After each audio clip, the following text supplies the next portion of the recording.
जय श्री राधे फ्रेंड्स। नम्रता की धड़कनें हमेशा की तरह तेज हो जाती हैं। उन्हें ऐसे देखकर कबीर के होठों पर भी नटखट सी मुस्कान आ जाती है। अयाना के भी। नम्रता के गाल लाल लाल हो गए थे। वो अच्छे से देख पा रही थी। कुछ देर में अयाना उठकर कबीर के पास आती है और अपनी प्लेट को आगे करती है। कबीर गरम गरम चिकन के लेग पीस उठाकर उसकी प्लेट में रख देता है। अयाना कबीर को देखकर थोड़े नटखट से अंदाज में बोली, तुम तो खामखा माफिया मैन बन गए हो। तुम्हें तो किसी 5 स्टार होटल का शेफ बनना चाहिए। क्या लाजवाब खाना बनाते हो। अयाना की बात सुनकर कबीर हल्का सा उसके करीब आकर बोला, मैं मूड भी बहुत अच्छा बनाता हूँ। कबीर की फिर से ऐसी ठरकीपन से भरी बातें सुनकर अयाना अनोइंग सा फेस बना लेती है। वह एक हाथ को कबीर के सीने पर रखकर उसे थोड़ा पीछे करते हुए बोली, तुम्हारे दिमाग से यह चीज कभी भी निकलती नहीं ना, always thinking about sex and sex only. Kabir ने चिकन फ्राई करते हुए कहा, मैंने सेक्स का नाम नहीं लिया, तुमने खुद ही एज्यूम कर लिया। मतलब यह सब तुम्हारे दिमाग में भी चलता है। एन अपनी आंखें रोल करके चिकन खाते हुए बोली, मेरे अंदर ऐसी कोई भी फीलिंग्स नहीं है। मैं सेक्स वैक्स के बारे में नहीं सोचती। कबीर ने एना की तरफ देखकर कहा, अच्छा झूठ काफी अच्छा बोल लेती हो तुम। एना थोड़ी अनोइंग आवाज में बोली, मैं झूठ नहीं बोल रही हूँ, समझे। मैं नहीं सोचती है सब बकवास चीज, और मुझे फीलिंग्स भी नहीं आती। कबीर थोड़ा सा हैरान होने का नाटक करते हुए ड्रामेबाज तरीके से बोला, oh my God, are you all right. क्या तुम्हें सच में फीलिंग नहीं आती। मुझे देखकर भी नहीं। अयाना इरिटेट होकर बोली, तुम्हें देखकर तो सिर्फ गुस्सा आता है, गुस्सा मुझे इस पर। कबीर ने थोड़ी सी टेंशन जताते हुए कहा, ओ शिट मैन, इसका मतलब तुम्हें लड़कियों को देखकर फीलिंग्स आती है। कबीर की बात सुनकर अयाना का मुंह खुला का खुला रह जाता है। कबीर एक गहरी सांस लेकर बेचारा सा मुंह बनाकर फिर से कुकिंग करने लगता है। टक टक टक। अयाना खाने की प्लेट नीचे रखती है और कबीर के कॉलर को पकड़कर उसे अपने करीब लाकर उसकी आंखों में आंखें डालकर थोड़ी कड़क आवाज में बोली, क्या कहा तुमने। क्या तुमने अभी अभी मुझे लेस्बियन कहा। अयाना की बात सुनकर कबीर बहुत ही मासूमियत के साथ हाँ में अपना सर हिला देता है। अयाना इरिटेट हो जाती है, मैं लेस्बियन नहीं हूँ, समझे। तो कबीर ने कहा, तुमने ही तो कहा था कि तुम्हें मुझे देखकर फीलिंग्स नहीं आती। इसका मतलब तो तुम्हें लड़कियों को देखकर फीलिंग्स आती है। एना आर यू सीरियस टाइप के एक्सप्रेशन लेकर कबीर को देख रही थी। तुम्हें देखकर फीलिंग नहीं आती, इसका मतलब ये नहीं कि मुझे लड़कियों को देखकर फीलिंग आती है। कबीर ने कंधे ऊपर उठाकर अपने आप पर प्राउड करते हुए कहा, ऑफ कोर्स, मुझसे ज्यादा हैंडसम लड़का तुम्हें आज तक अपनी जिंदगी में कभी नहीं मिला होगा। फिर भी अगर मुझे देखकर तुम्हारे अंदर फीलिंग्स नहीं आती तो कुछ तो गड़बड़ है तुम्हारे अंदर, तुम नॉर्मल नहीं हो। तुम कहो तो डॉक्टर के साथ तुम्हारी अपॉइंटमेंट फिक्स करा दूं। यहाँ बहुत सारे डॉक्टर्स हैं जिन्हें मैं बहुत अच्छी तरीके से जानता हूँ, वह तुम्हारा अच्छे से इलाज कर देंगे। फिर मुझे एक मौका दे दो, तुम्हारे बंजर जमीन में फूल खिला सकता हूँ। अयाना इरिटेट हो जाती है और कबीर का हाथ पकड़कर जहां पर वो चिकन फ्राई कर रहा है वहां पर हल्का सा लगा देती है। कबीर अचानक से उछल पड़ता है, आह ये क्या कर रही हो तुम, पागल हो गई हो क्या। अचानक कबीर के चिल्लाने से सब लोग उसकी तरफ कंफ्यूजन में देखते हैं।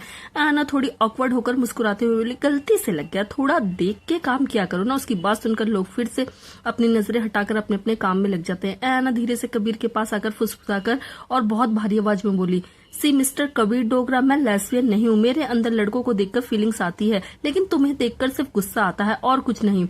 I don't have any sexual attraction towards you.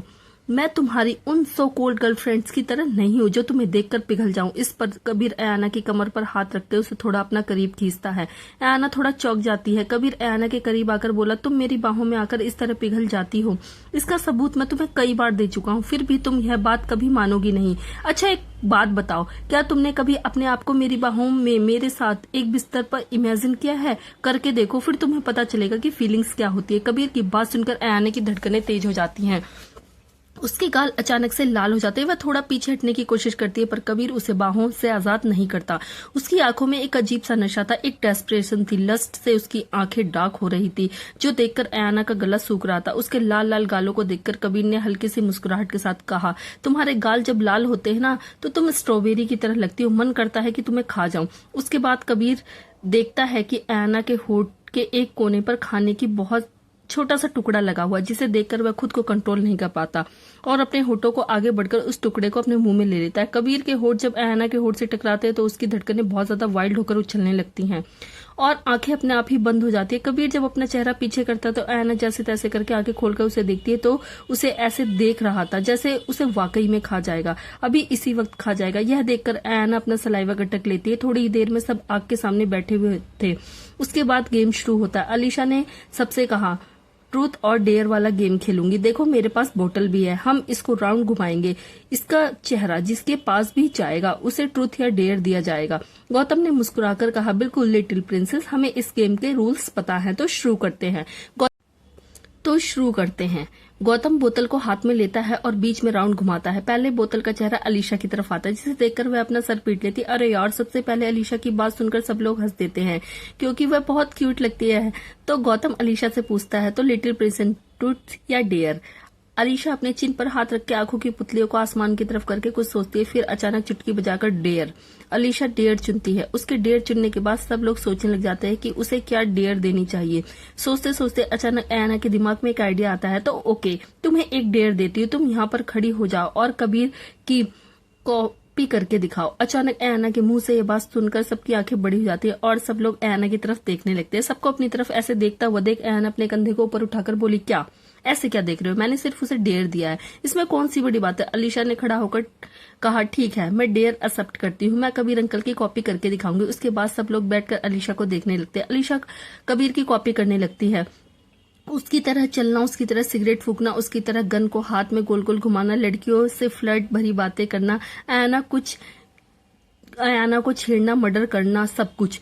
वह काफी हद तक कबीर की बहुत मजेदार एक्टिंग करती है। कबीर का मुंह खुलाकर खुला रह जाता है। आयना और नम्रता तो हंस हंस के पागल हो जाते हैं, वह अपना पेट पकड़ लेते हैं। गौतम को भी हंसी आ रही थी क्योंकि कबीर की एक्टिंग करते हुए अलीशा बहुत ज्यादा फनी लग रही थी। शर्मिंदगी के मारे कबीर के गाल लाल ही हुए जा रहे थे। इतनी बुरी एक्टिंग कौन करता है यार, वह यही सोच रहा था। अलीशा जब अपनी एक्टिंग खत्म करेगी तो सब लोग जोर जोर से तालियां बजाने लगते हैं। आयना और नम्रता तो कुछ ज्यादा ही जोर जोर से। उन्हें इतना एक्साइटेड, इतना हंसता हुआ देखकर कबीर की अपनी आंखों को सुकेड़ लेता है। लेकिन आयाना को इस चीज से घंटा भी फर्क नहीं पड़ रहा था, वह तो पेट पकड़ पकड़ के हंस रही थी। अलीशा का टर्न खत्म होने के बाद गौतम एक बार फिर से बोतल को अपने हाथ में लेता है। ओके, अब अगली बार देखते हैं किसकी है। उसके बाद वह बोतल को बीच में रखकर एक बार फिर से गोल घुमा देता है। इस बार बोतल का चेहरा खुद गौतम की तरफ आता है। यह देखकर वह अपना सर खुजाने लगता है। आयाना ने कहा, वेरी गुड, तो अब तुम्हारी बारी, आओ, ट्रूथ या डेयर? गौतम ने भी कुछ सोचते हुए कहा, डेयर। तो आयाना ने सोचना शुरू कर दिया, गौतम को क्या डेयर दिया जाए। उसके बाद उसकी नजर नम्रता पर पड़ी, जो चुपचाप गौतम के बगल में बैठी हुई थी। तो उसके दिमाग में खुराफाती चीज जन्म लेती है। वह गौतम से बोली, ठीक है, तुम पुश अप करके दिखाओ, वह भी पूरे 100। गौतम ने तुरंत जवाब दिया, बस यह तो मैं अभी करके दिखाता हूँ। गौतम खड़ा होता है, तभी आयना बोलती है, अरे रुको, इतनी जल्दी क्या है तुमको, पहले मेरी पूरी बात तो सुन लो। गौतम कंफ्यूज होकर आयना की तरफ देखता है तो आयना उससे आगे कंटिन्यू बोली, शर्ट निकालकर पुशअप मारो और अपनी पीठ पर नम्रता को बिठाओ। आयना की बात सुनकर अचानक सब लोग चौंक जाते हैं। नम्रता की आंखें बड़ी हो जाती है और उसके गाल बुरी तरीके से लाल हो जाते हैं। गौतम भी थोड़ा हैरान हो जाता है। अलीशा ने एक्साइटमेंट में होकर उछलते हुए कहा, हाँ, ये बिल्कुल सही रहेगा, बिल्कुल सही, ऐसा ही करो। कबीर हल्का सा अंदर ही अंदर हंस देता है और अपनी आंखें रोल करता है। ये सब के सब मेरे गौतम का ब्रह्मचर्य व्रत तुड़वाकर ही रहेंगे। गौतम मेरे भाई, all the very best. Kabir अपने मन ही मन में यह बात बोलकर हल्का सा मुस्कुरा दिया। गौतम थोड़ा सा हैरान और कंफ्यूज हो जाता है। आयना ने कहा, क्या सोच रहे हो, तुम डेयर दिया था ना, चलो फटाफट से इसे कंप्लीट करो वरना तुम्हें सजा मिलेगी। गौतम एक गहरी सांस लेकर बोला, ठीक है। उसके बाद वह अपनी शर्ट के बटन खोलता है। नम्रता के गाल तो लाल होने लगते हैं और धड़कने भी तेज होने लगती है। आयना के चेहरे पर एक नटखट सी मुस्कान थी, जिसे देखकर कबीर देख पा रहा था, कबीर के अलावा कोई भी नहीं। गौतम जमीन पर अपने हाथ टिकाकर पुशअप करने की तैयारी करता है। फिर नम्रता धीरे से चलकर आती है, गौतम की पीठ पर बैठ जाती है। उसके हाथ जैसे ही गौतम की बिना शर्ट वाले बदन को छूते हैं, उसके रोंगटे खड़े जाते हैं और दिल सीने में डिस्को डांस करने लगता है। ऐना नम्रता से बोली, ऐसे मत बैठो, यह पुशअप मारेगा तो तुम नीचे गिर जाओगी, जरा ठीक से पकड़ के बैठो। उसके बाद ऐना नम्रता को पकड़कर गौतम के ऊपर हल्का सा झुका देती है। नम्रता के गाल बुरी तरीके से लाल हो जाते हैं और दूसरी तरफ गौतम को बड़ा ही अजीब फील होता है, पर वो जैसे तैसे करके अपनी स्ट्रिक्ट प्रोफेशनल एक्सप्रेशन बनाए रखता है। कबीर एक गहरी सांस लेकर उन सबको देख रहा था। वह क्या ही कर सकता था अपने सख्त लौंडे के लिए। इन लड़कियों ने तो तपस्वी ऋषियों को भी नहीं छोड़ा। गौतम तो फिर भी इंसान है। उसके बाद गौतम नम्रता को अपनी पीठ पर बिठाकर धीरे धीरे पुशअप करने लगता है। गौतम के बदन के इतना करीब होकर नम्रता को बहुत अच्छा लग रहा था, सच में बहुत ही ज्यादा अच्छा। गौतम को भी नम्रता का वजन थोड़ा ठीक ही लग रहा था। वह ना हल्की थी और ना ही ज्यादा भारी, बिल्कुल एवरेज वजन। जैसे जैसे करके वह पुशअप पूरे कर लेता है। नम्रता ऊपर से खड़ी होती है और गौतम फिर से अपनी शर्ट पहन लेता है और अपनी जगह पर बैठ जाता है। नम्रता उसे पानी की बोतल देती है तो गौतम थोड़ा ऑकवर्ड होकर पानी लेकर पीता है। उसके बाद अलीशा ने कहा, ओके अब फिर से शुरू करते हैं। इस बार बोतल को घुमाया जाता है तो उसका चेहरा कबीर की तरफ आता है। कबीर से कोई कुछ भी पूछने की हिम्मत नहीं कर पाता, ऐना के अलावा। ऐना कबीर से थोड़ी ठंडी आवाज में बोली, ट्रुथ या डेयर? कबीर ने ऐना की आंखों में आंखें डालकर कहा, ट्रुथ। तो ऐना ने कहा, क्या हम पहले कभी मिल चुके हैं? अचानक ऐना का सवाल सुनकर गौतम थोड़ा चौंक जाता है। हल्की सी हैरानी कबीर की आंखों में भी देखी जा सकती थी, लेकिन वह ज्यादातर अपने एक्सप्रेशन को नॉर्मल ही रखता है। जवाब के इंतजार में ऐना कबीर की आंखों में देख रही थी। जवाब दो, जब से तुम मुझे यहाँ पर लेकर आए हो, क्या उससे पहले भी जिंदगी में हम कभी मिल चुके हैं? पता नहीं क्यों ऐना को हमेशा ऐसा ही लगता था कि उसने कबीर को, शायद वह पहले भी कबीर से मिल चुकी है। उसके अजीब से सपनों में कबीर का नाम सारी चीजों से उसे कंफ्यूज कर रही थी। वह कभी कबीर से पूछने की हिम्मत नहीं कर पाई, लेकिन यहाँ पर उसने सोचा कि मौका अच्छा है तो पूछ ही लेती हूँ। ऐना का सवाल सुनकर कबीर ने जवाब दिया, हाँ मिल चुके हैं। कबीर की बात सुनकर ऐना थोड़ी चौंक जाती है। कब मिले और कैसे मिले? मुझे क्यों याद नहीं। कबीर ने कहा, तुम्हें याद क्यों नहीं है आई डोंट नो, बट हम मिल चुके हैं। तुम्हारे पेरेंट्स के साथ मेरी बहुत करीबी रिलेशनशिप थी, बहुत करीबी और खतरनाक। उस दौरान मैंने तुम्हें एक दो बार देखा था। अपने पेरेंट्स का जिक्र सुनते ही ऐना अपनी मुट्ठियों को थोड़ा सा कस लेती है। इतना बोलते ही गौतम तुरंत बोला, ओके अब अगला राउंड शुरू करते हैं, क्योंकि कहीं ना कहीं वह देख पा रहा था कि अगर इससे ज्यादा कोई भी बात हुई तो सिचुएशन खराब हो सकती है। अब जब गौतम बोतल का मुंह घुमाता है तो उसका चेहरा नम्रता की तरफ जाता है। यह देखकर नम्रता थोड़ी अलर्ट हो जाती है। कबीर नम्रता की तरफ देखकर बोला, बोलो ट्रुथ या डेयर? नम्रता ने थोड़ा ऑकवर्ड होकर कहा, ट्रुथ। तो फिर कबीर ने सवाल पूछा, क्या तुम गौतम को पसंद करती हो? अचानक कबीर के मुंह से ये सब सवाल सुनकर उसकी आंखें खुली की खुली रह जाती है, खास करके गौतम की। नम्रता हैरान थी कि कबीर ये सवाल क्यों पूछ रहा है। गौतम भी यह सोचकर हैरान था कि कबीर ने ऐसा क्यों पूछा। ऐना यह सोचकर हैरान थी कि बेवकूफ इंसान ऐसे कैसे इससे यह सवाल पूछ सकता है, वह भी गौतम के सामने, इडियट। कबीर ने थोड़े सीरियस फेस के साथ कहा, बोलो क्या तुम गौतम को पसंद करती हो? नम्रता गौतम की तरफ देखती है जो हैरानी से उसकी तरफ देख रहा था। उसके गाल एम्बेरसमेंट के कारण लाल हो गए थे। वह अपना चेहरा घुमा लेती है और उसे समझ में नहीं आता कि क्या बोले, लेकिन इतना तो था कि वह झूठ तो नहीं बोल सकती थी। तो फाइनली उसने कहा, गौतम को ना पसंद करने की मेरे पास कोई भी वजह नहीं है। वो एक बहुत ही ज्यादा अच्छा इंसान है। मैं तो क्या, सब यहाँ पर उसे पसंद करते हैं। आप भी तो करते हो। नम्रता का जवाब सुनकर कबीर अपनी आईब्रोज ऊपर उठाकर अपने मन ही मन में बोला, क्या बात है, क्या घुमाया है जवाब को। ऐना एक राहत की सांस लेती है। गौतम के एक्सप्रेशन भी थोड़े नॉर्मल हो जाते हैं। चलो ठीक ठाक जवाब दिया है लड़की ने। कबीर आगे बोलने ही वाला होता है, नहीं मेरा मतलब, तभी अचानक बीच में ऐना बोल पड़ती है, ओके नम्रता की बारी खत्म हो गई। अब फिर से बोतल घुमाते। इसके आगे कबीर कुछ बोल नहीं पाता और वह गहरी सांस लेकर सोचता है, बड़ी मजबूत गैंग बनी है यहाँ लड़कियों की, एक दूसरे को बचाने के चक्कर में रहती हैं। पूछ तो ऐसे रहा था, काम आसान हो जाता। इसके बाद ऐना ने फिर से बोतल घुमाई तो चेहरा उसकी तरफ आ गया। यह देखकर कबीर अंदर ही अंदर हल्का सा हंस देता है। ओके सवाल करूंगा, ट्रुथ या dare?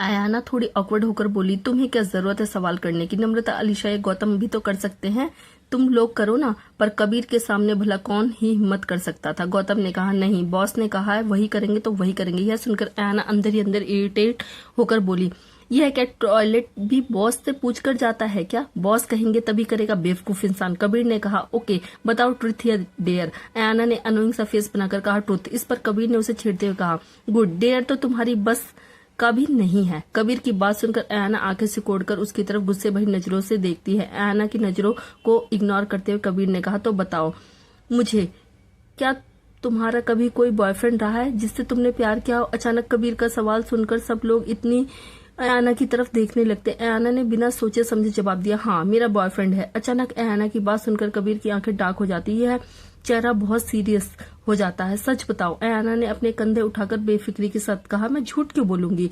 Yes I have a boyfriend और मैं उससे बहुत प्यार करती हूँ। यह सुनकर कबीर के एक्सप्रेशन और भी ज्यादा खराब हो जाते हैं, बहुत ज्यादा खराब। थोड़ी ही देर में जब गेम खत्म करने के बाद सब लोग अपने अपने कमरे में सोने के लिए चले जाते हैं, ऐना सीढ़ियों से चढ़ते हुए अपने कमरे की तरफ जा रही थी कि कबीर अचानक से उसके सामने आ जाता है। वह कुछ रिएक्ट नहीं कर पाती। इससे पहले ही कबीर उसका हाथ पकड़ता है और उसे खींचता हुआ वहां से ले जाता है। अचानक कबीर के इस हरकत से ऐना थोड़ी हैरान हो जाती है। यह क्या कर रहे हो तुम? लेकिन कबीर उसकी बात का कोई भी जवाब नहीं देता। अपने कमरे में ले जाने के बाद वह दरवाजा बंद कर देता है और पलटकर ऐना की तरफ देखता है। ऐना हैरान और शॉक होकर कबीर को देख रही थी। कबीर, यह क्या हरकत है? कबीर ऐना के पास आकर उसके कंधों को अपने हाथों में पकड़कर उसे अपने करीब खींचकर अपनी पकड़ को थोड़ा सा मजबूत बनाकर फिर ठंडी आवाज में बोला, तुम्हारा कोई बॉयफ्रेंड है या नहीं? तुमने झूठ कहा था ना? कबीर की बात सुनकर अयाना चौंक जाती है। यह अब तक उसी बात को सोच रहा है और इसे क्या फर्क पड़ता है? अयाना को समझ में नहीं आया, लेकिन कबीर को सच्चाई तो बिल्कुल भी नहीं बताने वाली थी। ऑफ कोर्स उसने झूठ बोला था, पर वह यह बात कबीर को क्यों बताए? तो अयाना ने कबीर की आंखों में आंखें डालकर पूरे कॉन्फिडेंस के साथ कहा, बिल्कुल नहीं। मैं क्यों झूठ बोलूंगी? तुमसे झूठ बोलने का मेरे पास क्या रीजन है? बिल्कुल मेरा बॉयफ्रेंड है, मैं उससे बहुत प्यार करती हूँ, वह भी मुझसे बहुत प्यार करता है। जल्दी हम शादी भी करेंगे। यह सुनकर कबीर का दिमाग और भी ज्यादा खराब होने लगता है। वह ऐना को दीवार से लाकर बहुत डार्क आवाज में बोला, झूठ। मैं तुमसे आखिरी बार पूछ रहा हूँ, बोलो कि तुम झूठ बोल रही हो। तुम्हारा कोई भी बॉयफ्रेंड नहीं है। कबीर की बात सुनकर अयाना हैरान होती हुई बोली, तुम्हें क्या फर्क पड़ता है? मेरी जिंदगी है, मेरा बॉयफ्रेंड है या नहीं है, इससे मेरा बॉयफ्रेंड हो या ना हो तुम्हें इससे क्या मतलब है? तुम्हें मेरी लाइफ से क्या फर्क पड़ता है? कबीर गुस्से से बोला, फर्क पड़ता है, मुझे फर्क पड़ता है। तुम्हारा कोई भी बॉयफ्रेंड नहीं हो सकता। तुम किसी से प्यार नहीं कर सकती। उस पल उसके एक्सप्रेशन बहुत ज्यादा खराब जाते हैं। और क्यों प्यार नहीं कर सकती मैं किसी से? क्यों नहीं? कबीर की बात सुनकर अयाना चौंक जाती है, पर अगले ही पल वो बोलती है, I am not a human, I am need a girl with emotion. Kabir का गुस्सा बढ़ने लगता है। Why didn't you tell me before? तुमने मुझे पहले क्यों नहीं बताया कि तुम्हारा बॉयफ्रेंड है? कबीर अपने दांत गुस्से से पीसने लगता है। उसे यह चीज बर्दाश्त नहीं हो रही थी कि कोई अयाना के साथ रिलेशनशिप में है। अयाना किसी के साथ रिलेशनशिप में है। अयाना ने कबीर की आंखों में आंखें डालकर बिना डर के साथ कहा, तुम कोई नहीं हो, मैं नफरत करती हूँ तुमसे, तुम दुश्मन हो मेरे। क्यों बताऊं मैं तुम्हें अपनी लाइफ के बारे में? हाँ, हो कौन तुम? कबीर अपने गुस्से को कंट्रोल करने की कोशिश करता है। ओके टेल मी, क्या उसने तुम्हें कभी छुआ, कभी किस किया जैसे मैं करता हूँ? बोलो, जवाब दो। क्या तुम कभी उसकी बाहों में पिघली जैसे मेरे बाहों में पिघलती हो? क्या वह तुम्हारे करीब आया जैसे मैं तुम्हारे करीब आता हूँ? क्या उसने तुम्हें कभी बिना कपड़ों के देखा? कबीर की बात सुनकर अयाना की धड़कनें तेज हो जाती हैं। वह शॉक हो जाती है, फिर भी वह कबीर को और ज्यादा उकसाने से पीछे नहीं हटती। वह कबीर के पास आकर, बिल्कुल पास आकर उसकी आंखों में आंखें डालकर उसी की लहजे से कोल्ड आवाज में बोली, हाँ, वह आया मेरे करीब, इतना करीब आया कि तुम सोच भी नहीं सकते। उसने छुआ मुझे, इस तरह छुआ, हर जगह छुआ, इस तरीके से छुआ जिस तरीके से तुमने कभी छुआ भी नहीं मुझे। ऐना की बात कबीर के गुस्से में पेट्रोल डालने का काम करती है और कबीर जोर से दीवार पर हाथ मारता है, जिससे ऐना एकदम से कांप जाती है। अब उसे घबराहट होने लगती है क्योंकि कबीर की आंखों में गुस्से की आग दिखाई देने लगती है। कोई तुम्हें नहीं छू सकता, कोई नहीं छू सकता तुम्हें, कोई भी नहीं। ऐना का गला सूखने लगता है। वह अपना सलाइवा गटक लेती है। कबीर ऐना का चेहरा पकड़कर उसे अपने करीब खींचते हुए बोला, तुम सिर्फ मेरी हो, you are my, got it? Nobody can touch you, only I can touch you, only I can have sex with you, only me, you are my girl, mine, only mine. Kabir की बात सुनकर अयाना के रोंगटे खड़े हो जाते हैं। दिल सीने में दौड़ने लगता है, आंखें बड़ी हो जाती है, सांसें हलक में अटक जाती है। कबीर गुस्से में उसे ऐसे देख रहा था जैसे अभी के अभी उसे खा जाएगा, और अगले ही पल वो एग्रेसिवली दीवार से उसे लगाकर उसे पागलों की तरह किस करने लगता है। अयाना और कबीर एक दूसरे पर पैशनेटली टूट पड़ते हैं। अयाना को तो ये समझ में नहीं आ रहा था कि कबीर जब भी उसके करीब आता है, उसे किस करता है, तो वह अपने आप को रोकने की बजाय, कबीर को खुद से दूर धकेलने की बजाय वह उसकी बाहों में ही पिघल जाती है और सब कुछ भूल कर उसको रिस्पॉन्स देने लगती है। यह चीज सच में उसके दिमाग से बाहर थी। कबीर अयाना को दीवार से लगाए हुआ था और उसके होठ अयाना के होठ पर थे और उसे ऐसे खा रहा था जैसे वह उसके लिए बहुत जरूरी हो जीने के लिए। कुछ सेकंड के एग्रेसिव किस के बाद जब कबीर उसके होठों को पीछे करके अयाना के होठों को रिलीज कर देता है तो देखता है कि अयाना की सांस बहुत तेज थी, आंखें भी बंद थी, चेहरा पूरी तरीके से लाल हो गया था, बाल बिखरे हुए थे, वह टोटल मैस हो चुकी थी। और सच पूछो तो उसकी हालत देखकर कबीर के अंदर की डिजायर और भी ज्यादा भड़कने लगी थी। अयाना की तेज सांसें कबीर को बहुत ज्यादा बेचैन और उत्तेजित कर रही थी। कबीर के किस ब्रेक करने के बाद अयाना अपनी आंखें खोलकर कबीर की तरफ देखती है, जो उसे ऐसे देख रहा था जैसे बस उसे काट कर खा ही जाएगा। बहुत पैशनेटली उसकी आंखों में जबरदस्त लस्ट पेंशन दिखाई दे रहा था। कबीर अयाना की आंखों में आंखें डालकर बहुत सीरियस आवाज में बोला, मेरी एक बात ध्यान से सुनो। मैं जानता हूं कि तुम्हें सुनने में ये चीज अजीब लगेगी, but I don't care. I have so many girlfriends, I have slept with so many girls, I admit. लेकिन मैं जो फील तुम्हारे लिए करता हूँ वह किसी के लिए नहीं करता। मेरे लिए तुम मेरे बिस्तर में आकर मेरी प्यास बुझाने से बहुत ज्यादा ऊपर हो, इतनी ज्यादा ऊपर कि तुम उसकी कल्पना भी नहीं कर सकती। कबीर अयाना के चेहरे को अपने हाथों में लेकर उसके करीब करते हुए बोला, I have feelings for you, got it, you are mine because I love you. Kabir की बात सुनकर अयाना की आंखें उसकी ओरिजिनल आंखों से 4 गुना बड़ी हो जाती हैं, जैसे अभी बाहर निकल जाएंगी। धड़कनें इतनी तेज हो जाती हैं कि उनके शोर कबीर को साफ साफ सुनाई देता है। सांसें हलक में अटक जाती हैं, वह सांस लेना भूल जाती है। उसे अब भी अपने कानों पे यकीन नहीं होता कि कबीर ने उससे भी क्या कहा, उसने क्या सुना कबीर के मुंह से। उसने क्या कहा कि वो उससे, ओ माय गॉड, उसने कहा कि वो उससे प्यार करता है। वह ऐसा कैसे बोल सकता है, वह उससे प्यार कैसे कर सकता है और उस पर हक कैसे जता सकता है। अयाना कुछ सेकंड के लिए शॉक में चली जाती और डिसबिलीफ के साथ कबीर को देखती। कबीर उसके शॉक को अच्छे से समझ सकता था, उसे यही उम्मीद थी ऐसे ही एक्सप्रेशन की। कबीर अयाना के चेहरे को प्यार से सहलाते हुए बोला, इतना शॉक होने की जरूरत नहीं, मैंने तुमसे वही कहा जो तुम्हारे लिए मैं फील करता हूँ। यह बात भी बहुत अच्छे तरीके से जानता हूँ कि तुम्हारे दिल में मेरे लिए फीलिंग्स हैं। Trust me Ayana, you have feelings for me. Ayana shock लग रही थी, बहुत ज्यादा शॉक। उसके मुंह से सिर्फ इतना निकला, नहीं, I don't have, I only hate you. Ayana की बात सुनकर कबीर की आंखों में कुछ अलग सा नजर आया, बेचैनी सी, अलग सा डिस्क्रिप्शन। यू नो डोंट, ऐसा तुम्हें लगता है, बट अनइंस्टली तुम मुझसे नफरत नहीं करती, तुम कर ही नहीं सकती। तुम्हारे दिल में मेरे लिए फीलिंग्स है। कभी अपने दिल की गहराइयों में झांक कर देखो, महसूस कर कर देखो फीलिंग को। You will find me there. उसके बाद कबीर अयाना के बहुत करीब आकर, उसे बहुत ही ज्यादा करीब आकर बोला, you love me more than anything. यह बोलकर एक बार फिर से कबीर अपने होठों को अयाना के होठों पर टिका देता है। इस बार किस बहुत सॉफ्ट और जेंटल था। अयाना अब भी सदमे से बाहर नहीं निकली थी। कुछ दिनों बाद अनामिका की बर्थडे पार्टी में उसके घर को फुली डेकोरेट किया गया था। रात के वक्त पर बहुत रौनक लगाई हुई थी, काफी सारे मेहमान आए थे और पार्टी बहुत जबरदस्त हो रही थी। वहां पर अनामिका ने बहुत ही खूबसूरत ड्रेस पहन रखी थी। आज वह काफी ज्यादा सुंदर लग रही थी, अपने सारे फ्रेंड से बातें कर रही थी और किसी के आने का खास इंतजार कर रही थी। बंगले के बाहर आगस्त की गाड़ी पहुंचती है।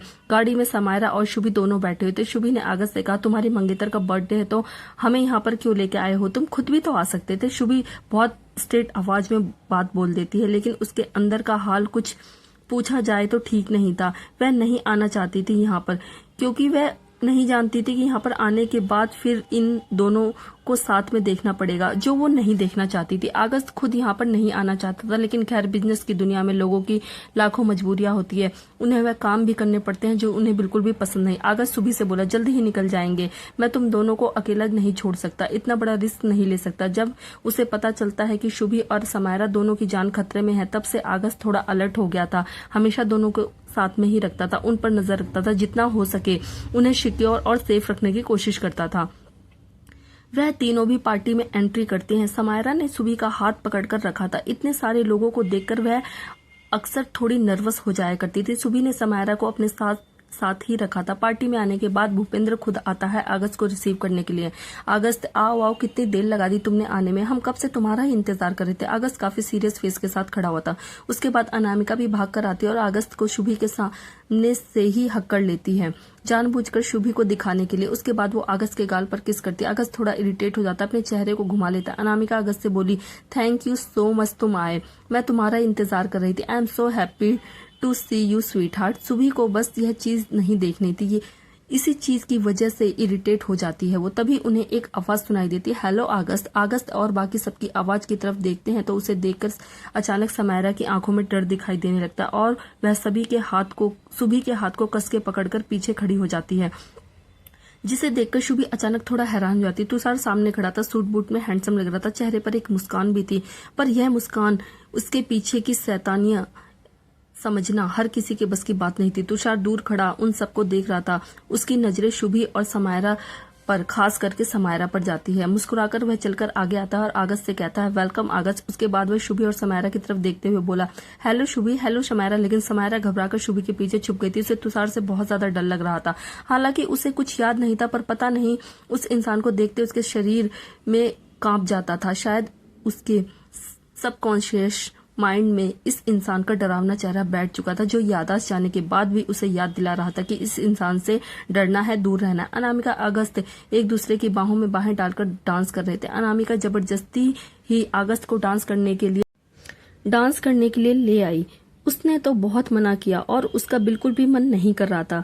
शुभी को खुद की तरफ देखते हुए तो उसका दिल जैसे कट रहा था। वह समझ सकता था कि कितनी तकलीफ हो रही होगी उसे। सच पूछो तो उसे भी हो रही थी। इसके अलावा किसी और की बाहों में भरना वाकई में उसके दिल में अजीब सा दर्द पैदा करता है। अनामिका अगस्त से काफी सारी बातें करती है, लेकिन अगस्त की नजरें शुभी पर जमी हुई थी, तो कोई भी बात का जवाब नहीं दे पा रहा था। अनामिका जब अगस्त की नजरों को फॉलो करती है तो उसके एक्सप्रेशन खराब हो जाते हैं, यह देखकर कि वह शुभी को देख रहा है और शुभी उसे देख रही है। यह चीज उसे इतनी ज्यादा जेलस फील करवाती है कि उसे गुस्सा आने लगता है। तुषार शुभी के पास आकर बोला, hello beautiful, if you don't mind, क्या मैं तुम्हारे साथ डांस कर सकता हूँ? शुभी तुषार की तरफ देखकर बोली, नहीं, आई am not interested in dance, मेरा बिल्कुल भी मन नहीं। तुषार ने कहा, कम ऑन शुभी, इतनी भी कोई बड़ी बात नहीं है, सब डांस कर रहे हैं, हम लोग भी कर लेते हैं ना थोड़ा सा।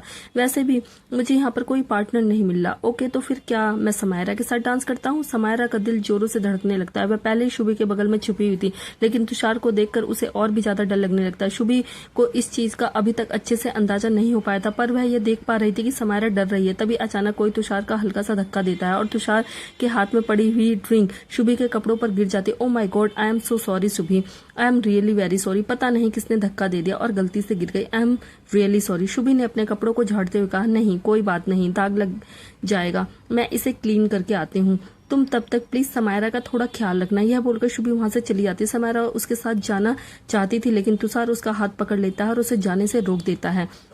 समायरा इतनी ज्यादा घबरा जाती है कि उसके मुंह से आवाज तक नहीं निकलती और माथे पर पसीना आ जाता है। शुभी के चले जाने के बाद तुषार समायरा को वहां से एक कोने में ले जाता है, जहां पर ज्यादा रोशनी नहीं होती और ना ही ज्यादा लोग। समायरा बहुत ज्यादा घबरा गई थी, बहुत ही ज्यादा, उसका पूरा शरीर कांपने लगा था। वहां पर ले जाने के बाद तुषार समायरा के कंधे पर अपने हाथों को पकड़ उसे एक थंब से लगा देता है और उसकी तरफ देखकर बहुत ही शैतानी मुस्कुराहट को अपने होठों पर ले आता है। समायरा की सांसें हलक में अटक जाती है। उसे बहुत ज्यादा डर लग रहा था, बहुत ही ज्यादा। वह डर के मारे किसी भी वक्त बेहोश हो सकती थी और उसका डर, उसकी आंखों का डर तुषार बहुत साफ साफ देख सकता था। वह हल्का सा समायरा के करीब आकर बोला, क्या हुआ, मुझसे डर क्यों लग रहा है तुम्हें? समायरा कांपने लगती है। तुषार मुस्कुराकर बोला, डरना जायज भी है, मैं हूं ही इतना खतरनाक, और जो मैंने तुम्हारे साथ किया उसके बाद तो तुम्हारा डरना बनता है। पीयूष अपने हाथ से समायरा के चेहरे और उसके सीने को छूता है। समायरा बुरी तरह से कांपने लगती है, उसके रोंगटे खड़े हो जाते हैं। हवस के डाक तुषार की आंखें समायरा के पूरे बदन को निहारती है। तुम्हें पता है सैम बेबी, उस रात के बाद कभी चैन से सो ही नहीं पाया। तुम्हारा यह बदन मुझे बहुत याद आता है। That was the best experience of my life. जब तुम चिल्ला रही थी, चीख रही थी, दया की भीख मांग रही थी और मैं तुम्हें नोच नोच कर खा रहा था, मैं तुम्हें बता नहीं सकता मुझे कितना मजा आ रहा था। You are so amazing, so perfect. Samaira की आंखों से आंसू टपकने लगते, डर के मारे उसकी सांसें और धड़कनें तेज हो जाती। तो समायरा की आंखों में देखते हुए बोला, लेकिन अब तुम मेरे लिए बहुत बड़ी मुसीबत बन गई हो। जब तक तुम्हें ठिकाने नहीं लगा दूंगा तब तक मेरी प्रॉब्लम सॉल्व नहीं होगी। तुषार अपना हाथ आगे बढ़ाकर समायरा की गर्दन की तरफ लाने लगता है और उसकी आंखें पूरी तरह शैतानी हो जाती है, डार्क हो जाती हैं। इसके इरादे बहुत ज्यादा खतरनाक लग रहे थे और एकदम से बहुत खतरनाक और डार्क हो जाते हैं। वो घबराकर तुषार को धक्का देती है और वहां से भाग जाती है। उसके भाग जाने पर तुषार को इतना गुस्सा आता है कि वह दीवार पर मुक्का मारने लगता है। कब तक भागोगी, कब तक बचोगी, तुम्हें खत्म होना होगा, होना ही होगा। समायरा भागकर अगस्त के पास आती है और उसे हक करके खड़ी हो जाती है। अचानक समायरा की हरकत से अगस्त चौंक जाता है। अनामिका भी थोड़ी हैरान हो जाती है। अगस्त देखता है कि समायरा कांप रही है, घबरा रही है, रो रही है। उसे इस तरह रोता हुआ देखकर अगस्त ने कहा, सैम क्या हुआ तुम्हें, तुम रो क्यों रही हो और इतना कांप क्यों रही हो? समायरा अगस्त को नहीं छोड़ती, उससे चिपक कर रहती है, जैसे सिर्फ वही हो जो उसे उस राक्षस से बचा सकता है। अनामिका ने कहा, लगता है इतने सारे लोगों को देखकर थोड़ा डर गई है, मैं पानी लेकर आती हूँ। अनामिका वहां से चली जाती है। अगस्त समायरा को लेकर एक तरफ आता है और समायरा से कहता है, रिलैक्स हो जाओ बच्चा, रिलैक्स हो जाओ, कुछ नहीं होगा, मैं हूं ना तुम्हारे साथ। और शुभी कहाँ है, वह तुम्हारे साथ क्यों नहीं है, तुम अकेली कैसे हो? अगस्त आसपास देखता है पर उसे शुभी कहीं भी नजर नहीं आते। अनामिका पानी का ग्लास लाकर उन्हें देती है। अगस्त समायरा को संभालता है। अनामिका ने देखा था कि शुभी बाथरूम की तरफ जा रही थी तो वह वहां चली जाती है। बाथरूम में शुभी अपनी ड्रेस पर लगा हुआ वाइन का दाग साफ कर रही थी। तभी अनामिका गुस्से से वहां पर आती है। शुभी को वहां पर देखकर उसके पास जाती है और हाथ पकड़कर उसे अपनी तरफ खींचती है और खींचकर एक थप्पड़ उसके गाल पर जड़ देती है। अनामिका की इस हरकत से शुभी बहुत चक्की रह जाती है। वह चौंक कर अनामिका की तरफ देखती है। वह तो काफी गुस्से में नजर आ रही थी। अनामिका ने शुभी के कंधों को अपने हाथों में पकड़ते हुए बोला, तुम समझती क्या हो अपने आप को? तुम अच्छी तरह से जानती हो कि मैं अगस्त से कितना प्यार करती हूँ। तुम हमारे बीच का रोड़ा बनकर खड़ी हो, मर क्यों नहीं जाती या गायब क्यों नहीं हो जाती अपने भाई की तरह? खामखा मेरी कुंडली में शनि बनकर बैठी हो। I just hate you Shubhi, I hate you so much. Shubhi ने भी ठंडी आवाज में अनामिका से कहा, मैं तुम्हारे अगस्त को अपने पल्लू से बांधकर नहीं रखा है, मुझे उससे कोई मतलब नहीं है और यह बात मैं तुमसे कई बार समझा चुकी हूँ। तुम्हारी हिम्मत कैसे हुई मेरे भाई के बारे में कुछ भी बोलने की? मैंने तुमसे पहले भी कहा था मैं खुद भी अपने बारे में बर्दाश्त कर सकती हूँ, लेकिन अपने भाई के बारे में कुछ भी बर्दाश्त नहीं कर सकती। खबरदार अगर तुमने उसके बारे में एक लफ्ज भी अपनी जुबान से निकाला तो। अनामिका आगे बढ़कर शुभी का गला अपने हाथों में पकड़ लेती है। तुम्हारा भाई घटिया इंसान है, उसने जो भी कुछ अगस्त के साथ किया, उसे धोखा दिया, उसकी बहन के साथ जो किया, और उसके लिए वह मर भी जाए ना तो भी कम है। वह जहां भी गया हो, जिंदा है या नहीं मुझे नहीं, इससे बात से कोई फर्क नहीं पड़ता। काश वह तुम्हें भी अपने साथ लेकर गया होता, कम से कम मेरी जिंदगी में तो यह मुसीबत मेरे पल्ले नहीं पड़ती। तुम्हारी वजह से मेरा अगस्त मुझे अटेंशन नहीं दे रहा। आई हेट यू, दूर रहो मेरे अगस्त से। मैं तुम्हें वार्निंग दे रही हूँ, अगर यह आखिरी वार्निंग है। यह बोलकर अनामिका गुस्से में वहां से चली जाती है। आंखों में गुस्सा और आंसू लेकर शुभी वहीं पर खड़ी रहती है। अगस्त शुभी को हर जगह ढूंढ रहा था, लेकिन वो कहीं पर भी दिखाई नहीं दे रही थी। फिर अचानक उसे दूर कोने में शुभी दिखाई दी, जैसे बाथरूम की तरफ से आ रही हो। शुभी को देखकर अगस्त तुरंत शुभी के पास जाता है, समायरा को अपने साथ लेकर। फिर उसे घर निकलना था, क्योंकि समायरा यहाँ पर बिल्कुल भी नहीं रहना चाहती थी और अगस्त को लग रहा था कि अगर वो यहाँ पर ज्यादा लोगों के बीच में और ज्यादा रुकी तो शायद उसकी तबीयत खराब हो जाएगी। तो इसलिए अच्छा यही होगा कि वह दोनों को लेकर अभी घर के लिए निकले। शुभी के पास आकर अगस्त ने कहा, शुभी मैं कब से तुम्हें ढूंढ रहा, तुम कहाँ पर थी? शुभी ने अपने आंसुओं को तो पहले ही पोंछ लिया था, लेकिन अगस्त देखता है कि शुभी की आंखों थोड़ी लाल है और चेहरे उतरा हुआ है, पलकों में अभी भी पानी है। क्या शुभी ने मुंह धोया है या वो रोई है? अगस्त शुभी को कंफ्यूजन में देख रहा था। शुभी ने थोड़ा नॉर्मल होने की कोशिश करते हुए कहा, हाँ वो मैं जरा वॉशरूम गई थी। क्या हुआ, क्या बात है? अगस्त शुभी से थोड़ा सीरियस आवाज में बोला, क्या तुम रोई हो? शुभी ने थोड़ा हैरान होकर कहा, ना ना नहीं तो बिल्कुल भी नहीं, मैं रोऊंगी क्यों, मैं बिल्कुल ठीक हूँ। काफी देर हो गई है, आई थिंक हमें अब चलना चाहिए, समायरा की दवाइयों का टाइम भी हो गया। शुभी आगे बढ़ने लगती है कि अगस्त तुरंत उसका हाथ पकड़ लेता है। शुभी पलट कर अगस्त की तरफ देखती है। अपने इमोशन को वह थोड़ा कंट्रोल करके खड़ी थी। अगस्त की नजरों में कुछ ऐसा आता है जिसे देखकर उसकी आंखें एकदम से सिकुड़ जाती है। शुभी को करीब लाकर अगस्त उसके चेहरे को पकड़कर हल्का सा पलटता है। शुभी थोड़ा ऑकवर्ड होकर पीछे होने की कोशिश करती है। अगस्त ये सब क्या कर रहे हो तुम? यहाँ बहुत लोग हैं, सब क्या सोचेंगे? पर अगस्त उसे हिलने नहीं देता। जैसे ही वो शुभी के गाल पर एक लाल निशान देखता है, उसके एक्सप्रेशन डार्क होने लगते हैं, क्योंकि वह समझ गया था कि यह निशान किस चीज का हो सकता है। तुम्हारे गाल पर यह निशान कैसा है? यह किसी ने तुम्हें थप्पड़ मारा? अगस्त की बात सुनकर शुभी मना करते हुए बोली, नहीं तो मैं बिल्कुल ठीक हूँ। वह एक्चुअली मुझे ऐसा लगता है कि फेस क्रीम थोड़ा एलर्जिक रिएक्ट कर गई, बस इसलिए गाल थोड़ा लाल हो गया। अगस्त की आंखें और भी ज्यादा कड़क हो जाती है। झूठ मत बोलो शुभी, सच सच बताओ किसने मारा है तुम्हें थप्पड़? मैंने कहा बताओ। शुभी मना कर देती है, मैंने कहा ना अगस्त, किसी ने थप्पड़ नहीं मारा, मैं ठीक हूँ, क्रीम रिएक्शन कर गई, दैट्स इट। इतना ओवर रिएक्ट करने की कोई भी जरूरत नहीं है। अगस्त शुभी के दोनों कंधों को पकड़कर उन्हें अपने हाथों में कस के अपने करीब लाता है और उसकी आंखों में देखता है, क्या सच में तुम्हें किसी ने थप्पड़ नहीं मारा? यह क्रीम का रिएक्शन है। अगस्त की आंखों में देखकर झूठ बोलना शुभी के लिए थोड़ा मुश्किल है। वह अपनी नजरें चुराकर बोली, एक ही बात को कितनी बार रिपीट करवाओगे? मैंने कहा ना क्रीम रिएक्ट कर गई, शायद एक्सपायर हो गई थी, मैंने ध्यान नहीं दिया, किसी ने नहीं मारा मुझे। उसके इस तरह नजर चुराने से अगस्त समझ गया था कि वह झूठ बोल रही है। मैं आखिरी बार तुमसे पूछ रहा हूँ, किसने थप्पड़ मारा तुम्हें? बताओ मुझे, क्योंकि तुम नहीं बताओगी तो मैं पता लगा लूंगा। अगस्त की बात सुनकर शुभी हैरान होकर और गुस्से में उसकी आंखों में देखते हुए बोली, क्यों पता लगाओगे और क्या फर्क पड़ता है तुम्हें? अगस्त राव, मैंने तुमसे कितनी बार कहा है मेरी लाइफ में इंटरफियर मत करो, तुम्हें कोई हक नहीं बनता। अगस्त अपने दांत पीसते हुए बोला, हक बनता है मेरा। शुभी की आंखें भर आती हैं पर चेहरे के एक्सप्रेशन कोल्ड रहते हैं।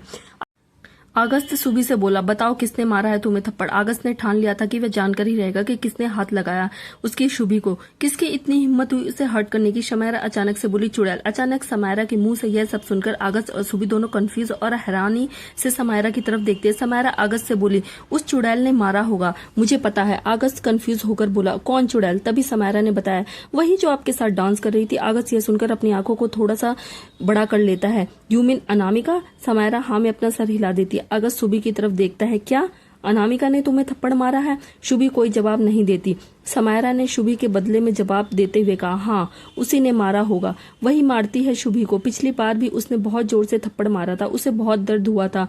मुझे वो बहुत गंदी लगती है। वह चुड़ैल, एक नंबर की बड़ी वाली, भयानक वाली, बड़ी वाली चुड़ैल है। मुझे वह बिल्कुल पसंद नहीं। वह शुभी को क्यों मारती है? समायरा रोने जैसी शक्ल बना लेती है। आगस्त शौक हो जाता है। वह शुभी की तरफ देखकर हैरानी से बोला, उसने पहले भी तुम पर हाथ उठाया, लेकिन कब और मुझे तुमने बताया क्यों नहीं? आगस्त हैरान था, लेकिन अब गुस्से में भी। शुभी आगस्त से बोली, बता भी देती तो क्या कर लेती तुम? क्या ही फर्क पड़ता है? कभी कभी तो मुझे ऐसा लगता है कि मैं ये टॉर्चर बर्दाश्त करने के लिए बनी हूँ। कभी कभी तुम्हारी उस मंगेतर का। आगस्त अपनी मुट्ठियों को जोर से कस लेता है और वहां से चला जाता है। आगस्त उसके चले जाने के बाद शुभी और समायरा भी थोड़े हैरान हो जाते हैं, पर समायरा तुरंत शुभी से बोली, चलो चलते हैं। उसके बाद वो शुभी का हाथ पकड़कर आगस्त के पीछे पीछे चल पड़ती है। शुभी नहीं जाना चाहती थी, पर समायरा जबरदस्ती ले गई। अनामिका पार्टी में थोड़ा सा दूर एक कोने में खड़ी हुई थी और बहुत ज्यादा गुस्से में लग रही थी। तभी आगस्त उसे ढूंढता हुआ वहां पर पहुंचता है। उसके पास पहुंचकर वह उससे हाथ पकड़कर उसे अपनी तरफ पलटता है। अचानक ऐसा हो जाने से अनामिका चौंक जाती है। वह जब पलटकर देखती है तो आगस्त उसके पीछे बहुत ज्यादा गुस्से में खड़ा हुआ था, जिसे देखकर पता नहीं क्यों लेकिन अनामिका का दिल जोर से धड़कने लगता है, घबराहट के मारे। क्या हुआ आगस्त? आगस्त गुस्से में बोला, क्या तुमने शुभी पर हाथ उठाया? आज भी और इससे पहले भी? आगस्त की बात सुनकर अनामिका का गला सूख जाता है, रोंगटे खड़े हो जाते हैं। हाँ वो मैं। अनामिका इतना ही बोलती है कि आगस्त बहुत ही कातिलाना खतरनाक लुक देते हुए बोला, झूठ मत बोलना अनामिका, कोशिश भी मत करना, मैं बर्दाश्त नहीं करूंगा। सच सच बताओ, क्या तुमने शुभी पर हाथ उठाया? अनामिका आगस्त से बोली, हाँ, मैं उठाना नहीं चाहती थी, लेकिन आगस्त गुस्से में अपनी मुट्ठियों को जोर से कसते हुए, अपने दांतों को पीसते हुए बहुत ही डार्क और डेडली एक्सप्रेशन के साथ बोला, लेकिन तुमने उठाया। How dare you? शुभी को हाथ कैसे लगाया तुमने? अचानक आगस्त की बात सुनकर अनामिका शॉक हो जाती है और उसकी तरफ देखती है। आर यू सीरियस आगस्त? तुम मुझसे ऐसे बात कैसे कर सकते हो? आगस्त बहुत ज्यादा गुस्से में था। मैंने कहा तुमने शुभी को हाथ कैसे लगाया? तुम्हारी हिम्मत कैसे हुई उसे थप्पड़ मारने की? इस बार अनामिका भी थोड़ा हिम्मत करके बोली, क्योंकि वह यही डिजर्व करती है। मैं उसे जितनी बार भी मारूं उतनी बार कम है। मुझे वो बिल्कुल पसंद नहीं। ब्लडी बिच। अनामिका इतना बोलती है कि आगस्त उसके कंधों को पकड़कर जोर से चिल्लाता है, शट द फक अप। अचानक आगस्त के चिल्लाने से पार्टी में ज्यादातर लोग का अटेंशन उनकी तरफ चला जाता है और धीरे धीरे सभी लोगों का। शुभी और समायरा भी वहां पर पहुंचते हैं और आगस्त को इतना गुस्से में देखकर शॉक हो जाते हैं। आगस्त के चिल्लाने से अनामिका की आंखें बड़ी हो जाती है। वह शॉक हो जाती है और उसकी आंखों में गुस्से भर आता है। आगस्त की आंखें गुस्से से पहले ही उबल रही थी और उसके चिल्लाने की आवाज सुनकर सब लोगों का ध्यान उनकी तरफ चला गया था। अनामिका अब गुस्से से तिलमिलाने लगती है। आगस्त के हाथों को दूर झटक कर चिल्लाकर बोली, क्यों? तुम्हें क्यों उसकी इतनी फिक्र हो रही है? क्या फर्क पड़ता है अगर मैं उसे मारूं या ना मारूं? उसकी वजह से हम दोनों का रिलेशन खराब हो रहा है। यह हमारे बीच में बड़ी दीवार है और मुझे यह बिल्कुल भी पसंद नहीं। अनामिका शुभी की तरफ इशारा करके चिल्लाकर आगस्त से बोली, जो उसके गुस्से को और भी बढ़ाने का काम कर रही थी। अनामिका की आंखों में आंसू आ जाते हैं, लेकिन उसका गुस्सा उतना ही तेज होता है। वह शुभी की तरफ देखकर बोली, अगर मेरा बस चले तो मैं इसे अभी मार डालूं। तुम्हारे और मेरे बीच में आने वाली यह होती कौन है? यह जब से तुम्हारे सामने आती है तो तुम मुझे भूल जाते हो। क्या तुम मुझे भूल गए हो? इसके भाई ने क्या किया है तुम्हारी बहन के साथ? अरे तुम्हें तो इन दोनों भाई बहनों को ही खत्म कर देना चाहिए। पता नहीं क्यों अब तक तुमने इसे अपने घर में रखा हुआ। आगस्त के गुस्से की हद पार हो जाती है और इस गुस्से को सबसे ज्यादा बढ़ाने का काम करती है अनामिका। मैं बोल रहा हूँ, यहीं पर चुप हो जाओ। शुभी वहां पर खड़ी हुई थी और उसकी आंखों में आंसू आ जाते हैं। वह कुछ रिएक्ट नहीं करती। अनामिका कहाँ चुप होने वाली थी। उसका गुस्सा और भी ज्यादा बढ़ने लगता है और उबाल लेने लगता है और वह और भी ज्यादा भड़क जाती है। चुप हो जाऊं? मैं क्यों चुप हो जाऊं आगस्त? मेरी क्या गलती है? कहीं ना कहीं मैं तुमसे प्यार करती हूँ, यही कि मैं तुम्हारे साथ इस लड़की को बर्दाश्त नहीं कर सकती। तुमने इसके भाई को सबक सिखाने के लिए इस लड़की से शादी की ताकि इसे टॉर्चर कर सकूं, लेकिन अब नहीं। अब जिस तरह से तुम इस लड़की को देखते हो, जो जज्बात मुझे तुम्हारी आंखों में इस लड़की के लिए दिखाई देते हैं, यह देखकर नहीं लग रहा कि तुम इसे टॉर्चर कर रहे हो, बल्कि यह लग रहा है कि यह जैसे हमारे बीच में, हम दोनों के बीच में आ रही है। यह हरामजादी कमीनी हमारी जिंदगी से नहीं निकलेगी। छोड़ के आए थे ना तुम इसे इसके घर पे, फिर दोबारा क्यों आई यहाँ पर? क्यों आई? अनामिका गुस्से से कुछ भी बक रही थी। एक तो शराब पी रखी थी उसने, गुस्से के चलते और भी ज्यादा पी ली थी। ऊपर से उसका गुस्सा उसकी जुबान पर बिल्कुल भी लगाम नहीं दे रहा था। वह चिल्ला चिल्ला कर बातें बोल रही थी जो उसने नहीं बोलनी चाहिए थी। उसको चिल्लाने से समायरा डर कर शुभी के पीछे छुप जाती है। आगस्त अनामिका का हाथ पकड़कर उसके चेहरे को अपनी तरफ घुमाते हुए बोला, मेरी बात कान खोलकर सुन लो और अच्छे से दिमाग में बिठा लो। शुभी मेरे लिए इस दुनिया में सबसे ज्यादा ज्यादा इंपॉर्टेंट है। सुना तुमने, मैं कुछ भी बर्दाश्त कर सकता हूँ, लेकिन उसके साथ कोई ऐसी वैसी हरकत करे, कोई हर्ट करे, यह चीज मैं बिल्कुल भी बर्दाश्त नहीं कर सकता। अगस्त की बात सुनकर अनामिका साइकाइट्रिस्ट हंसते हुए बोली, अच्छा सबसे ज्यादा हर्ट तो तुमने इसे ही किया है। अगस्त, इतनी बार इसके साथ जबरदस्ती की फिर भी यह तुमसे चिपकी हुई है। इसे तुम्हारी जिंदगी से निकालने के लिए क्या क्या नहीं किया मैंने, यहाँ तक कि तुम्हारी ड्रिंक में ड्रग्स तक मिला है। तुम्हें भड़काया था कि तुम घर जाकर इसके साथ कुछ ऐसा करो कि अपनी जान देने पर मजबूर हो जाए, लेकिन यह वहां पर भी बच गई। मैं इसे इतने में ही अचानक अनामिका को एहसास होता है कि उसने क्या बोल दिया। अनामिका की इतनी बात सुनते ही वहां पर मौजूद सबकी आंखें फट जाती है, जैसे उन्होंने कोई भूत देख लिया हो। खास करके अगस्त और शुभी की। भूपेंद्र अपनी बेटी की बेवकूफी पर उसे अंदर ही अंदर कोस रहा था। बात को संभालने के लिए वह आगे आया। अगस्त, अनामिका यह क्या कर रहे हो तुम लोग? सब लोग देख रहे हैं, चुप हो जाओ। अनामिका एकदम से चुप हो जाती है, वह अपनी नजर चुरा लेती है। वह अब भी शौक में थी, उसकी जुबान से ऐसा निकल गया था जो नहीं निकलना चाहिए था। अब वह अपने आप को कोस रही थी कि उसने क्या बोल दिया, क्यों बोल दिया। अगस्त कुछ सेकंड के लिए गहरे सदमे में था। उसे वह पल याद आता है जब नशा करके वह घर आया था और उसने शुभी के साथ कितना गलत किया था, कि शुभी मजबूर हो गई थी अपनी जान देने के लिए। वह बच गई। अगस्त अनामिका के पास जाकर शौक भरी आवाज में बोला, क्या बोला तुमने? अभी क्या किया था तुमने? अनामिका अपनी बात को बदलने की कोशिश करती। अगस्त देखो, मेरी बात सुनो। वो इतना ही बोलती है कि जोर से एक तमाचे की आवाज पूरे हॉल में जबरदस्त तरीके से गूंज जाती है और सबके रोंगटे खड़े हो जाते हैं। अगस्त अनामिका को इतनी जोर से थप्पड़ मारता है कि वो जमीन पर जाकर गिरती है। उस पल उस तमाचे की गूंज के बाद एक भयानक सन्नाटा चारों तरफ छा जाता है। तुम्हारी इतनी हिम्मत? अगस्त की हाथ की नसें बाहर आ जाती हैं, उसकी आंखों में खून उतर गया था, उसका शरीर गुस्से से कांप रहा था। अपने अंदर के ज्वालामुखी को वह बस कंट्रोल नहीं कर पा रहा था। शुभी दर्द से तड़प रही थी, अपनी आंखें बंद कर लेती है और आंसू उसके गालों से टपक जाते हैं। इस औरत ने कितनी घटिया चाल चली, उसके साथ कितना घटिया काम किया। भूपेंद्र अगस्त की तरफ देखकर अनामिका को उठाते हुए बोला, अगस्त ये क्या हरकत है? तुम्हारी हिम्मत कैसे हुई मेरी बेटी को हाथ लगाने की? क्या तुम भूल गए कि वह तुम्हारी मंगेतर है और तुम उसके साथ इस लड़की के लिए लड़ रहे हो जिसके भाई ने तुम्हारी बहन को कहीं का भी नहीं छोड़ा? अपने भाई के बारे में ऐसा सुनते शुभी का कलेजा फट रहा था। अगस्त भूपेंद्र की तरफ खतरनाक नजरों से देखते हुए बोला, एक शब्द और मैं तुम्हारी जुबान निकाल लूंगा, तुम्हारे गले में लपेट दूंगा तुम्हारी जुबान। अचानक अगस्त की बात सुनकर भूपेंद्र भी शॉक होकर चुप हो जाता है। अगस्त अनामिका की तरफ गुस्से भरी नजरों से देखता है, जो आंखों में आंसू लेकर खड़ी थी। उसके पास पहुंचकर वो एक झटके से उसका गला पकड़ लेता है। सबकी आंखें फट जाती है। भूपेंद्र गुस्से से बौखला गया था। छोड़ो मेरी बेटी को अगस्त, छोड़ो। अगस्त को वो रात याद आती है जब वो नशे में आया था और शुभी को दर्द की हर हद पार करवा दी थी। उसकी चीख, उसका दर्द, उसके आंसू सब उसकी आंखों के सामने दिखाई और कानों में सुनाई देने लगते हैं। इस औरत की वजह से हुआ वो सब सोच कर अगस्त का गुस्सा और उसके हाथ की पकड़ अनामिका के गले पर मजबूत होती जा रही थी। भूपेंद्र छुड़वाने में लगा था। अनामिका को सांस आना बंद हो गया था और चेहरा सफेद पड़ गया था, जैसे खून का कतरा भी न बचा हो। किसी भी सेकंड अनामिका की गर्दन की हड्डी टूट सकती थी। शुभी इस मामले को गंभीरता को समझते हुए अगस्त के पास आती है और उसके हाथ को पीछे करती है। अनामिका का गला छूट जाता है और वो भूपेंद्र की बाहों में लगभग बेहोश हो जाती है। अगस्त के गुस्से का कोई ठिकाना नहीं था। इस वक्त भूपेंद्र भी उसके सामने बोलने की हिम्मत नहीं कर पा रहा था। अगस्त अपने हाथ से अंगूठी निकालकर फेंक देता है, वो अंगूठी जो सगाई की थी, जो अनामिका ने उसे पहनाई थी। अनामिका की आंखें आंसुओं से भर जाती है। नहीं अगस्त, यू कांट डू दिस। अगस्त अनामिका के हाथ से अंगूठी निकालकर फेंकते हुए बोला, जान प्यारी है तो दोबारा मेरे सामने आने की हिम्मत मत करना। ये बोलकर अगस्त शुभी का हाथ पकड़ता है और उसे वहां से लेकर चला जाता है। समायरा भी उनके साथ पार्टी छोड़कर चली जाती है। अनामिका नफरत, दर्द, तड़प से ज्वालामुखी के लावे की तरह लाल हो गई थी।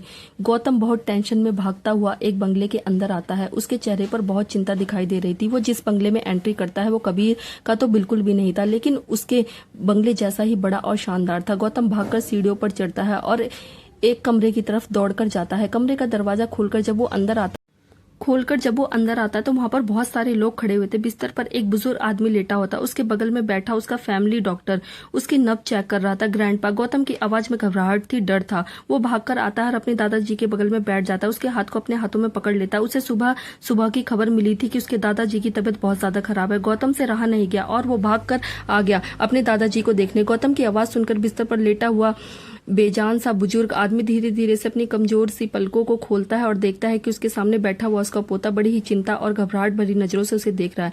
गौतम को देखकर उस बूढ़े आदमी की आंखों में हल्की सी चमक दिखाई देने लगती है और अपने कमजोर से हाथों को उठाकर वह उसके चेहरे को छूने की कोशिश करने लगता है। गौतम फटाक से अपने दादाजी का दूसरा हाथ पकड़कर अपने गाल पर लगा लेता है। मैं यही हूँ ग्रैंडपा, मैं यही हूँ आपके पास, बूढ़े आदमी ने कमजोर सी आवाज में कहा। तो तुम आ ही गए, मुझे पता था तुम जरूर आओगे, कम से कम अपने ग्रैंडपा के आखिरी वक्त में अपनी शकल दिखाने तो जरूर आओगे। गौतम ने कहा, आप ये कैसी बातें कर रहे हैं, कुछ नहीं होगा आपको, मैं आ गया हूँ, आप बिल्कुल ठीक हो जाएंगे। गौतम डॉक्टर की तरफ देखकर बोला, डॉक्टर अंकल क्या हुआ है ग्रैंडपा को, और अचानक इनकी तबीयत खराब कैसे हो गई, कल तक तो ये बिल्कुल भी ठीक थे। To be continue. हर हर महादेव दोस्तों।